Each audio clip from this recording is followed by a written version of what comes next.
اپنے علاقے کے چودھریوں، اپنے علاقے کے وڈیروں، اپنے علاقے کے ایرانی اور امریکی اور روسی اور یہودی دلالوں کے کہنے پر تم ان کی مرضی کے مطابق اس دن کو نہیں مناؤ گے، تم سے ناراض ہو جائیں گے، ناراض ہو جائیں گے. کیا کریں گے؟ تم کہیں ملازم ہو تو تمہاری ملازمت سے نکالنے کا ذریعہ بنیں گے. تم ان کے کرایہ دار ہو، تم کو وہاں سے اٹھائیں گے. تم ایسی دکان میں بیٹھ کے جہاں ارد گرد ان کی کثرت ہے وہ تم کو پریشان کریں گے. ٹھیک ہے، یہی کچھ ہوگا نا. تمہارا استاد وہ راضی ہے، بچے کا استاد راضی ہے، وہ تمہارے بچے کی تعلیم میں نقصان ڈالنے کی کوشش کرے گا، اس کو پریشان کرے گا. یہی کچھ کرے گا. تم نبی سے بڑے ہو. یہ تو کلمہ پڑھنے سے پہلے سوچ رہا تھا کہ کلمہ پڑھا ہے تو اب تمہارے ساتھ یہ کچھ بھی ہو سکتا ہے. فرمایا رضی اللہ تعالیٰ عنہ فرمایا رسول اللہ صلی اللہ علیہ وسلم مجھے بڑی محبت ہے. رسول اللہ پوچھتے ہیں مجھ سے بڑی محبت ہے. جی ہاں یا رسول اللہ صلی اللہ علیہ وسلم. 3 مرتبہ رسول اللہ صلی اللہ علیہ وسلم پوچھتے ہیں اور 3 مرتبہ حضرت معاذ رضی اللہ تعالیٰ یہی جواب عرض کرتے ہیں. فرمایا تو پھر دکھوں اور مصیبتوں کے لیے تیار ہو جاؤ. اللہ اپنے پیارے کا محبوب بننے کے لیے ایسے نتھو پھتو زبانی دعوے دار نہیں. اللہ رگڑائی کرتے ہیں، دیکھتے ہیں، جانچتے ہیں، پرکھتے ہیں کہ یہ کہتا ہے میں حضور میں آپ پر قربان، حضور میں آپ پر جان نچھاور کر دوں گا. حضور کو پھر اللہ نے جان نثار دیے، پھر اللہ نے پرکھا. لیکن کو خدا نے پرکھا پھر وہ کیسے نکل کر سامنے آئے کہ جب مال دینے کا وقت آیا تو ابو بکر کے پاس جو کچھ تھا سب کچھ اٹھا کر گھر سے لے آئے. ایک دمڑی بچا کر نہیں رکھی گھر والوں کے لیے، پھوٹی کوڑی نہیں رکھی. اور اس عالم میں آئے ہیں کہ یوں ایک پرانا کمبل ہے، وہ بھی جگہ جگہ سے پھٹا ہوا ہے، کرتا نہیں ہے، تہبند نہیں ہے، عبا نہیں ہے، قبا جبا اور امامہ نہیں ہے، سر بستر حریر و پرنیا کا لباس نہیں ہے، پرانا کھردرا پرانا کمبل ہے. اور اس کو یہاں سے پکڑا ہوا ہے اور ببول کیکر کے کانٹے سے بطور بٹن کے کام لیا گیا ہے. اور نیچے سے یہاں سے پکڑا ہوا چھوٹے چھوٹے قدم اٹھا کر آ رہے ہیں. صحابہ کہتے ہیں کہ ہم یہ سمجھے کہ شاید ابو بکر بیمار ہے، لاغر ہے، کمزور ہے، ضعیف ہو گیا ہے، چل نہیں رہا اپنی چال کے مطابق.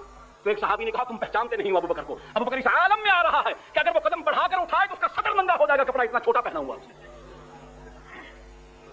تو سب کچھ اٹھا کر حضور کی بارگاہ میں دے دیا. حضور پوچھتے ہیں کہ گھر والوں کے لیے کچھ رکھا ہے؟ گھر والوں کے اللہ اس کے رسول کو رکھا ہے، اس سے بہتر گھر والوں کے لیے اور کچھ بھی نہیں. اللہ نے امتحان لیا نا. نبی کا گھر چھوٹا ہے، صدیق بھی گھر چھوڑتا ہے. نبی بال بچوں کو چھوڑتا ہے، صدیق بھی چھوڑتا ہے. نبی جائیداد چھوڑتا ہے، خاندان چھوڑتا ہے، صدیق بھی چھوڑتا ہے. صحابہ چھوڑتے ہیں، سب مہاجرین نے سب کچھ چھوڑا، بیویاں چھوڑی، اولاد چھوڑی. اللہ پرکھتا دین کیسے قائم ہوتا، سنت نبی کیسے جاری ہوتی. اگر صحابہ محض حضور صلی اللہ علیہ وسلم محبت کا اظہار کرتے رہتے اور عملی طور پر نبی کے دین پر چل کر دین کو قائم کر کے نہ دکھاتے تو ہم تک دین کیسے پہنچتا؟ اور یہ دین آگے کیسے چلے گا، کیسے پہنچے گا؟ ہم پہنچائیں گے جو قدم قدم پر لڑکھڑا جاتے ہیں، قدم قدم پر دھوکہ کھا جاتے ہیں، قدم قدم پر اپنے ہاتھوں سے اپنے عقیدے کی دھجیاں بکھیرتے ہیں، اپنے پاؤں سے اپنے دین کو پامال کرتے ہیں. بدعات اور رسومات کے جنگل میں ہم نے دین کو چھوڑ دیا ہے. اب روسی امریکی ایجنٹ کتوں کی صورت میں، بھیڑیوں کی صورت میں، جیسے کوئی معصوم جانور جنگل میں درندوں کے سپرد ہو جائے، اس طریقے سے ہم نے دین کو درندوں کے سپرد کر دیا. کہیں بحریے ہیں، کہیں ایتھیسٹ ہیں، کہیں کمیونسٹ ہیں، کہیں اباحیت اور فوضویت والے ہیں، کوئی منکرین حدیث، کوئی منکرین قرآن ہے، کوئی منکرین ازواج و اصحاب رسول ہیں، کوئی منکرین قرآن ہے، کوئی منکرین خدا ہے، کوئی منکرین رسول ہے. ہر طرف سے دین کو پھمبوڑا جا رہا ہے، دین کی دھجیاں اڑائی جا رہی ہیں. اور یہ سن مسن تھن بتن، یہ چینی پلا دی، لعنت خدا دی. ایک چاول کی پلیٹ پر ایمان کی زیارت کرنے والا اپنے آپ کو مسلمان کہتا ہے. یہ کہتا ہے کہ میں حسین کا وفادار ہوں. وہ کہتے ہیں ہم حسین کے وفادار ہیں جو حکومت سے تنخواہیں لے کر اپنے ایمان کی تجارت کرتے ہیں، وہ بادشاہی مسجد والے ہوں یا وہ گڑی شاہو کے مدرسے کے محتمم ہوں، کوئی بھی ہو، ان سب نے اپنے ایمانوں کا سودا کیا ہوا اپنی دنیا پر، اپنے دین کو دنیا پر بیچ دیا، دنیا کو بنایا ہے، دین کو چھوڑ دیا ہے. ان کے پیچھے ہم چل جائیں، ان کی باتوں کو مان لیا جائے، ان کے کہنے پر نبی کی ساری محنت کو ہم چھوڑ دیں. نبی پاک علیہ الصلوۃ والسلام نے کیا بتایا، کیا سمجھایا، کیا کام کر کے گئے وہ؟ اپنے آپ کو سنبھالیے. جب تک ہم نہیں سنبھلیں گے کچھ نہیں ہوگا. ہمارا سنبھلنا کیا ہے؟ اپنے عقیدے کا تحفظ. اور اپنے عقیدے کا تحفظ کیسے ہوگا؟ اپنے عقیدے کا برملا اظہار کیسے، اس پر عمل. نماز کا وقت ہے، ہم دکانیں چھوڑ کر جاتے ہیں، ایمان سے بتائیے کیا دل میں خیال ہوتا ہے؟ یار متے پیچھے کو گاہک آ جائے، پتہ ہے 100 روپے کا 500 روپیہ نہ ہوئے، 5000 نہ ہوئے. اور چھوٹے ذرا تو خیال رکھی، میں بس ایویں چلیا تو میں ہنے ہی آیا، میں ایویں چلیا کہ میں ہنے ہی آیا تو جیب کو گاہک آئے تو مینوں آ کے دسی. تم پاخانے میں ٹٹی کرتے ہوئے ہگنا موتنا چھوڑ کر بغیر ہاتھ دھوئے تم آ کر گاہک بھگتاتے ہو. تم نماز پڑھتے ہو، دھیان تمہارا وہاں دکان پر لگا ہوا ہوتا ہے، تصور میں تم نے گاہک بنا لیا، نوٹ کر تم سلام پھر نماز ادھوری چھوڑ کے نماز کا خطرہ کر دیتے ہو وہیں. اور پھر تم کہتے دیکھو جی آپ سے تم راضی کو کیا بگاڑو گے، تم مرزائیوں کو کیا بگاڑو گے، تم مشرکوں منافقوں اور مفسدوں اور شرارتیوں کو کیا بگاڑو گے. ان ظالموں نے تو صحابہ پر ہاتھ اٹھانے کے حوصلے کیے ہیں جن کے ایمان کو اللہ نے قیامت تک کے مسلمانوں کے لیے معیار بنا دیا. ہم پھر اطمینان سے پھر رہے ہیں کہ ہماری اتنی کوتاہیوں اتنی غلطیوں کے باوجود ہمارا دین محفوظ رہے گا, ہمیں کوئی کچھ نہیں کہے گا. تم کراچی کو بھول رہے ہو, ابھی بھی تمہیں ہوش نہیں آ رہی ہے مکے میں کیا ہوا, ابھی بھی تم نہیں سمجھ رہے کہ دشمن کہاں تک کی سوچ رہا. خیر آنے والی میں کیا ہوا, کیا تم اس دن کے انتظار میں ہو جب دشمن تمہارے اور ہمارے گھروں میں گھس کر ہماری بہو بیٹیوں کو بالوں سے پکڑ کر سڑکوں پر لٹا کر ذبح کر دے. میں مفروضہ نہیں کہہ رہا, تم کو ڈرا نہیں رہا, حقیقت ہے, پروگرام صحیح ہے. جہاں بھی انہوں نے کیا یہی کچھ کیا, کراچی میں یہی کچھ ہوا ہو رہا ہے. یہ ہے کہ جب دین کے عمل کا وقت ہو اس وقت تمام کاموں کو چھوڑ کر اس عمل کو فوقیت دو. رب کعبہ کی قسم, خدا تمہاری حفاظت کے لیے فرشتے بھیجے گا. اس کا یہ وعدہ صرف صحابہ کرام سے نہیں بلکہ ان تمام مسلمانوں سے ہے جو صحابہ کی طرح دین کے لیے ثابت قدمی دکھائیں. ان الذين قالوا ربنا الله ثم استقاموا تتنزل عليهم الملائكة الا تخافوا ولا تحزنوا وابشروا بالجنة التي كنتم توعدون. سبحان اللہ. دین کے لیے ہم نہیں مر سکتے, ہم نے دنیا کے لیے زندہ رہنا سیکھ لیا, دنیا کے لیے مرنا سیکھ لیا. دنیا کے لیے رہنے کی ہم نے سب کوششیں کر لی. ہم نے وہ تمام مینرز, ایٹیکیٹس, آداب, ویلیوز, قدریں, سوسائٹیاں, طبقات, ان کے الگ الگ ان کے حقوق, یہ سب کچھ ہم نے سیکھ لیا. مغرب سے ایک چیز جا کر ہم نے سیکھ لی, دنیا کے رہنے کی. کھانے کا سلیقہ, پہننے کا سلیقہ, پینے کا سلیقہ, چلنے پھرنے کا سلیقہ, طور و اطوار, سونے جاگنے کے طریقے, مکان بنانے کے, کاروبار کے, اپنے آپ کو بڑھانے کے, چڑھانے کے, اقتدار تک پہنچنے کے, یہ سب دنیا کے طریقے ہم نے سیکھ لیے. دین کا ایک طریقہ, بڑے سے بڑے دنیا دار آدمی کو لاؤ جو دنیاوی طور پر انتہائی کامیاب زندگی گزارتا ہو, تم اس سے دین کے معاملے میں گفتگو کرو, وہ 0/0 ہوگا. تمہارے اس مدرسے کی اس پھٹی ہوئی چٹائی پر بیٹھ کر زکات اور صدقات کی دی ہوئی روٹیاں کھانے والا طالب علم اس سے زیادہ دین جانتا ہے. لیکن اس کو تم ذلیل سمجھتے ہو, اس کو تم عزیز اور اپنا امیر سمجھتے ہو. بس آج کی مطابق میں نے جو ٹوٹا پھوٹا سمجھا کہ اصل زد ہمارے بنیادی عقیدے پر ماری جا رہی ہے, جس کی طرف ہم کبھی توجہ نہیں کرتے, اور محبت اور عقیدت کے جال میں ہم کو پھنسا کر ہمارا عقیدہ ہم سے چھینا جا رہا.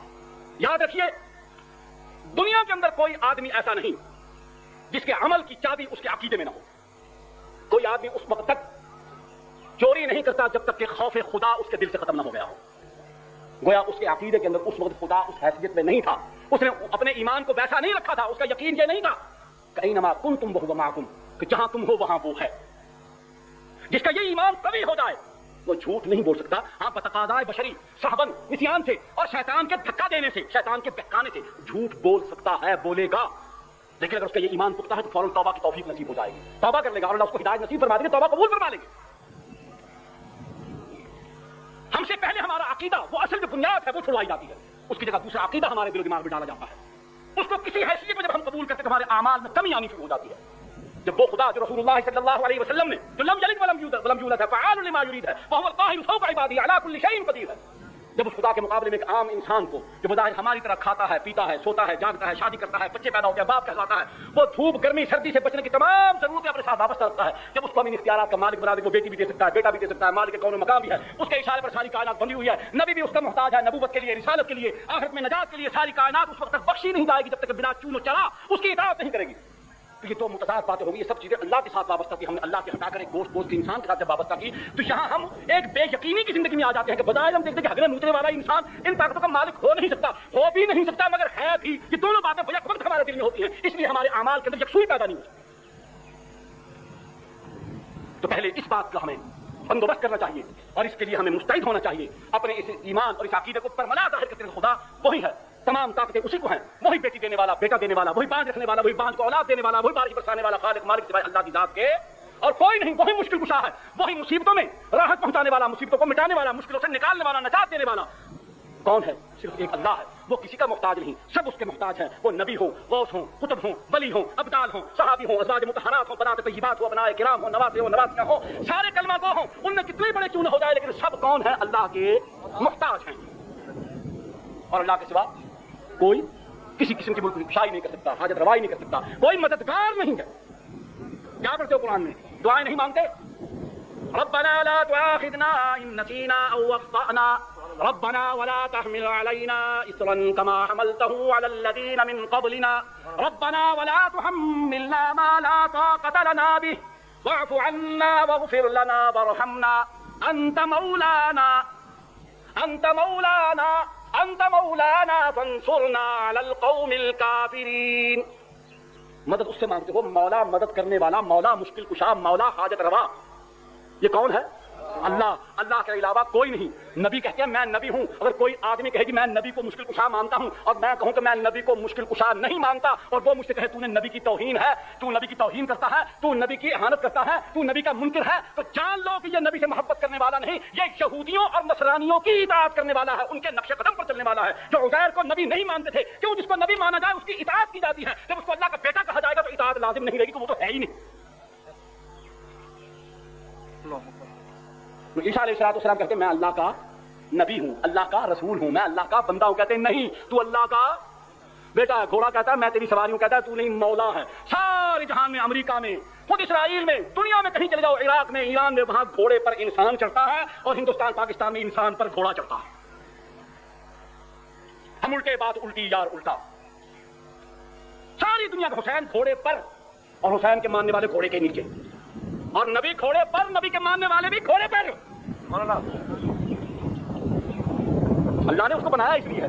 عیسیٰ علیہ السلام یہ سوال کریں گے اللہ بھی قیامت کے دن, انت قلت للناس اتخذوني وامي الهين من دون الله قال سبحانك ما يكون لي ان اقول ما ليس لي بحق. انت قلت للناس اتخذوني, ایسا کیا تو نے ان کو کہا تھا کہ مجھ کو اور میری ماں کو تم اللہ کے سوا حاجت روا مانو؟ علی اور حسین سے بھی پوچھا جائے گا, حسن بھی, عام تقلت للناس اتخذونی, تو نے کہا تھا ان کو, تو کیا کہیں گے کہ ہاں معاذ اللہ معاذ اللہ, انہوں نے کبھی سوچا تک نہیں. ایسے وہ معصوم نہیں, معصومیت نبی پر ختم ہے, اور نبی کے بعد کسی غیر نبی کو معصوم عن الخطا ماننا یہ متفقہ طور پر یہ انکار ہے ختم نبوت ہے. صدیق اکبر بھی ہوں, عمر فاروق بھی ہوں, عثمان بن عفان ہوں, علی کرم اللہ وجہ ہوں, ان سب کی اطاعت مشروط ہے, ان کی بیعت مشروط ہے کہ جب تک یہ اللہ اور اس کے رسول کے احکامات پر چلیں گے تو ہم ان کی تابعداری کریں گے. غیر نبی کوئی ہو, غیر نبی کوئی ہو, اس کی اطاعت, اس کی بیعت مشروط ہے. صرف ایک نبی ہے کیونکہ وہ مامور من اللہ ہوتا ہے, اور نبی کے ہاتھ پر بیعت کرنے والے کو اللہ نے کہا ہے کہ وہ تو میرے ہاتھ پر بیعت کرتا ہے. کیا ہے جی وہ آیت کریمہ؟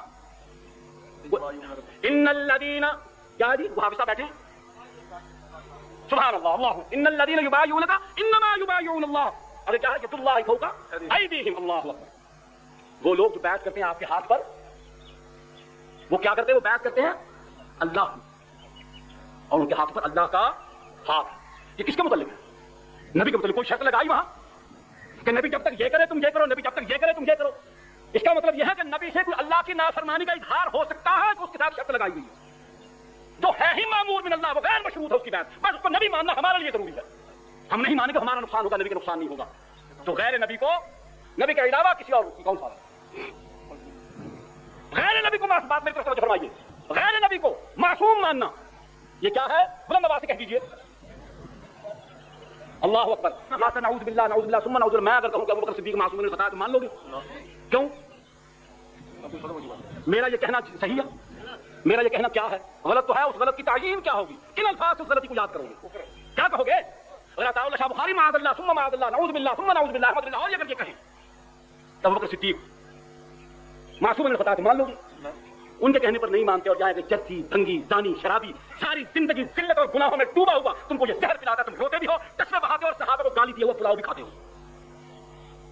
احمد اللہ لاہوری متقی, زانی نہیں, شرابی نہیں, جواری نہیں, بدکار نہیں, ڈکیت نہیں, چور نہیں, ہاں جی بازار میں آوارہ پھرنے والا نہیں, اس کی بات تمہارے لیے ناقابل قبول, اس لیے کہ وہ دین کے خلاف جو بھی کرے گا وہ ظاہر کتنا متقی کیوں نہ, اس کی بات نہیں مانی جائے گی. بات وہی مانی جائے گی جو دین کے مطابق ہوگی, جو اصول کے مطابق ہوگی, دین کے موافق ہوگی. اب معصوم کس کو کہتے ہیں؟ جو علماء سے سنا, جو پڑھا, بزرگوں کی ڈیوٹی بیٹھ کر جو سیکھا, جو سمجھا. دو لفظوں میں معصوم. علماء لکھتے ہیں کہ انبیاء علیہ الصلوۃ کی معصومیت یہ ہے, گناہ, سرکشی, مخالفت اور بغاوت کے باعث دو چیزیں ہیں. ایک چیز انسان کے اندر ہے, ایک باہر ہے. ایک ظاہری ہے, ایک باطنی ہے. باطنی ہے نفس اور ظاہری ہے شیطان.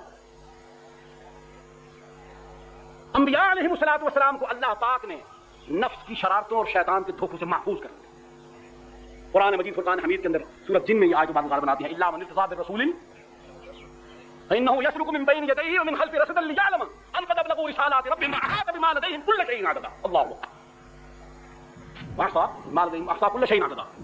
ان قد ابلغوا رسالات ربهم واحاط بما لديهم واحصى كل شيء عددا. اس آیت مبارک میں اللہ کیا فرماتی ہے؟ یہاں انبیاء کی معصومیت کے قائم رکھنے کا طریقہ بتایا گیا کہ جب اللہ پاک اپنے پسندیدہ بندوں، برگزیدہ بندوں، مرتضیٰ کہا گیا، یہاں نبیوں کو یہ بھی بات ایک سوچنے کی ہے کہ قرآن میں ارتضیٰ مرتضیٰ جن کو کہا گیا ہے وہ انبیاء کی جماعت ہے، غیر نبی کو نہیں کہا، سمجھے؟ اور نبی کس معنی میں اللہ کا پسندیدہ ہے؟ ہر معنی میں، ہر لحاظ سے، بڑے سے بڑا ولی غوث القطب، اس سے کوئی نہ کوئی عمل ایسا ضرور سرزد ہو سکتا ہے جو اللہ کا ناپسندیدہ ہو، لیکن اللہ اس کے کسی دوسرے ایسے عمل، کسی ایسی اطاعت کی وجہ سے جو اللہ کو بہت پسند ہے، اس کی پہلی غلطی کو معاف فرما دیتے ہیں۔ نبی ہر حالت میں اللہ کا پسندیدہ ہے، معصوم ہے۔ نبی کا غصہ وہی ہوگا جہاں غصہ ہونا چاہیے، جہاں اللہ کو منظور ہے۔ نبی بیماری کی حالت میں، نبی صحت کی حالت میں، نبی خوشی کی حالت میں، نبی غمی کی حالت میں، نبی سفر کی حالت میں، نبی حضر کی حالت میں، نبی سوتے میں، نبی جاگتے میں، نبی چلنے میں، نبی پھرنے میں، نبی کھانے میں، نبی پینے میں، نبی تعلقات بنانے میں، تعلقات توڑنے میں، نبی حاکم رہنے میں، محکومی کی صورت میں زندگی گزارنے میں، ہر اعتبار سے، ہر حالت میں، عادات میں، عقائد میں، نیات میں، معاملات میں، کردار میں، اخلاق میں، ہر سطح پر اللہ کا پسندیدہ ہوگا۔ نبی کے علاوہ اور کسی کی یہ ذمہ داری اللہ نے اپنے ذمہ نہیں لی ہے۔ بڑے سے بڑا ولی، اس کا مقام کیا ہے؟ بڑے سے بڑا ولی وہ ابو بکر صدیق سے بڑا نہیں ہو سکتا۔ اللہ نے ان کو متقی کہا ہے۔ اللہ نے کیا کہا ان کو؟ متقی کہا ہے۔ مقام ولایت جو ہے یہ تقوی اختیار کرنے کا ہے۔ جتنا جتنا تقوی کے اندر بڑھتا جائے گا اتنا بڑا متقی ہوتا چلا جائے گا، لیکن اس کے باوجود اس سے بھی غلطی کا امکان موجود ہے۔ کوئی نہ کوئی اس سے عمل ایسا ضرور ہوگا جو اللہ کا ناپسندیدہ ہوگا۔ نبی سے کوئی عمل ایسا ہو ہی نہیں سکتا، کوئی امکانی صورت ہے ہی نہیں کہ نبی اللہ کے ناپسندیدہ کسی عمل کے بارے میں سوچ نہیں سکے۔ سمجھ گیا ہوں تمہاری، جزاک اللہ۔ میں بھی بغیر پنکھے کے بیٹھا ہوں، جزاک اللہ، سبحان اللہ، ثم الحمدللہ۔ اس آیت مبارک میں اللہ فرما رہے ہیں کہ جب ہم اپنے برگزیدہ بندوں کو کوئی بات بتانا چاہتے ہیں تو کیا کرتے ہیں؟ ان کے آگے پیچھے فرشتوں کی ایک فوج قطار اندر قطار زمین سے آسمان تک ہم قائم کر دیتے ہیں، تاکہ یہ معلوم کیا جائے کہ اللہ نے پیغام بھیجا تھا، وہ ہر طریقے سے صحیح سے ان تک پہنچ گیا ہے۔ شیطان اپنی تمام تر چالاکیوں اور عیاریوں کے باوجود نبی کے قریب پھٹک نہیں سکتا اور نبی کے لفظ سے گمراہ نہیں کر سکتا۔ یہ ذمہ داری صرف انبیاء علیہ السلام کے بارے میں اللہ نے اٹھائی ہے، باقی کوئی اور آدمی نہیں۔ سیدنا حسین رضی اللہ تعالیٰ عنہ کے اس واقعے کو ہم ایمان کے ساتھ ہی سمجھتے ہیں، پوری دیانتداری کے ساتھ ہی سمجھتے ہیں کہ ابتداءً انہوں نے جو سفر اختیار کیا وہ سفر اور طریقے کا تھا، وہ کوفے سے آئے ہوئے خطوط کی بنیاد پر حصول حکمرانی کے لیے تھا۔ وہ اپنے آپ کو اس وقت کے حکمرانوں کے مقابلے میں بہتر سمجھتے تھے، وہ اعلیٰ سمجھتے تھے، ان کو کافر نہیں سمجھتے تھے۔ جس کو کافر سمجھتے پھر ہم آج تک جس آدمی کو ہم جیسے گناہگار جن میں ہزاروں کوتاہیاں اور غلطیاں ہیں، ہمارے دنیا کے بعض سیاستدان آتے ہیں جنہوں نے کسی حکمران کو، میں کہتا ہوں حبیب طالب جس کی زندگی اخلاقی طور پر مشکوک ہے، اس نے آج تک ضیاء الحق کے بارے میں اچھا کلمہ منہ سے نہیں کہا، تو حسین پر کون سی ایسی قیامت آ پڑی تھی کہ وہ یزید کو کافر بھی سمجھتا اور پھر کہتا ہے کہ وہ ابن عمی انا اذل جدی فی یدی، جو میرے چچا کا بیٹا ہے مجھے اس کے پاس شام جانے دو، میں اپنا ہاتھ اس کے ہاتھ میں دے سکتا ہوں، اے زیاد تیرے ہاتھ میں ہاتھ نہیں دے سکتا۔ ابتداء چلے اس نیت سے کہ کوفے والے ساتھ ہیں، ہم یہ سمجھتے کہ یہ ان کو جس مقام پر اللہ نے فائز کیا تھا وہ اپنا یہ حق سمجھتے تھے، ٹھیک ہے، وہ اس میں وہ منفرد ہیں، ان کے اپنے خاندان کے لوگ ہیں، وہ بھی اہل بیت ہیں۔ حضور صلی اللہ علیہ وسلم کی حدیث سے بنو عباس اہل بیت ہیں، بنو عقیل اہل بیت ہیں، بنو طالب اگر ہے، اگر آل علی ہے تو آل عقیل، آل عباس، یہ سب اہل بیت میں سے ہیں۔ وہ منع فرمانے والے ہیں، وہ کہتے ہیں حالات کو معلوم کرنے دیجیے، اگر حالات حق میں ہوئے صحیح ہوئے تو ہم آپ کے ساتھ ہیں۔ سیدنا حسین رضی اللہ تعالیٰ عنہ کو فرض اختیار فرمایا، وہاں سے چل کھڑے ہوئے، کسی کی رائے نہیں قبول فرمائی، یہ ان کا اپنا مقام تھا، اپنی طبیعت کی، جیسا انہوں نے بہتر سمجھا ویسا کیا، تشریف لے گئے۔ راستے میں جب حالات معلوم ہوئے، مسلم بن عقیل کی شہادت کی خبر پہنچی تو آپ نے ارادہ ترک فرما لیا، آپ نے ارادہ ترک فرما لیا، حقیقت حال کھل گئی کہ وہ لوگ دھوکے باز اور دغاباز ہیں۔ اب وہاں دو بھائی کھڑے ہیں، وہ کہنے لگے کہ تم جاتے ہو تو جاؤ، خدا کی قسم ہم اپنے بھائی کو بدل لیے بغیر واپس نہیں جائیں۔ تو فرماتے اب میں ان کو چھوڑ کر کیسے جا سکتا ہوں؟ اگر وہ واقعہ کفر اور اسلام کی جنگ ہوتی تو حسین رضی اللہ تعالیٰ عنہ کے ساتھ راستے میں جو مسلمان مل کے چلے گئے، ان کے ابتدائی سفر کے اندر بہت کثیر لشکر ان کے ساتھ اکٹھا ہوا، آپ ان کو واپس کیوں کیا؟ اگر وہ کفر اور اسلام کی جنگ تھی ان کو ساتھ لے کر جاتے، اتنے ہزاروں مسلمانوں کو جہاد جیسے مقبول اور مبارک اور اللہ کے پسندیدہ عمل میں ان کو شامل کیوں نہ ہونے دیا؟ کیوں مسلمانوں کو جہاد جیسے عمل سے محروم رکھا؟ نبی پکارتے ہیں کہ آؤ جہاد کے لیے، جو صحابی جہاد کے لیے نہیں آتا اس سے ترک تعلق ہو جاتا ہے۔ بعد ثلاثة الذين خلفوا حتى إذا ضاقت عليهم الأرض بما رحبت، صحابہ ان کا بائیکاٹ کر دیتے ہیں، کفر اور اسلام کی جنگ کے لیے جاتے ہیں، مسلمان ساتھ ملتے ہیں، آتے ہیں، فرماتے ہیں جنہوں نے چاہا چلے جاؤ، میں نے اپنا پہلا ارادہ فسخ کر دیا ہے۔ دوسرا ارادہ وہاں راستے میں صورتحال جو پیش آتی، فوج سامنے آ کر روک لیتی ہے، تو وہاں پھر یہ تین شرطیں آپ پیش فرماتے ہیں، یہ مسلمانوں کی اور غیر مسلموں کی دونوں کی کتابوں میں یہ موجود ہے، مسلمانوں اور غیر مسلموں دونوں کی کتابوں میں موجود ہے کہ حسین رضی اللہ تعالیٰ نے تین شرطیں پیش کی، یا مجھ کو مدینہ واپس جانے دو، یا مجھ کو سرحدوں پر چلے جانے دو، میں وہاں پر رہوں گا، وہیں قیام کروں گا، تمہارے معاملات میں مداخلت نہیں کرتا، سرحدوں پر رہ کر کفار کے ساتھ جہاد کرتا رہوں گا، زندگی وہیں گزار دوں گا۔ یہ نہیں، تیسری شرط یہ ہے مجھے شام جانے دو، میرے چچا کا بیٹا ہے، میں اور وہ بیٹھ کر اپنا معاملہ طے کر لیں گے، اگر بات میں نے کرنی ہوئی تو اس کے ساتھ گفتگو کرنے کے بعد میرے کچھ اشکالات ہیں، میرے کچھ شبہات ہیں، میری کچھ شکایتیں ہیں، یا میرے پاس کچھ اطلاعات ہیں، جب تک وہ تشفی نہیں ہوگی میں بات نہیں کروں گا۔ یہ حق تھا ان کو یہ بات کہنے کا، کوئی ان سے یہ حق نہیں چھین سکتا۔ یہاں پر ظالم کہ اگر ہم ان کو جانے دیتے تو ہمارے پیچھے باقی کچھ نہیں ہوتا۔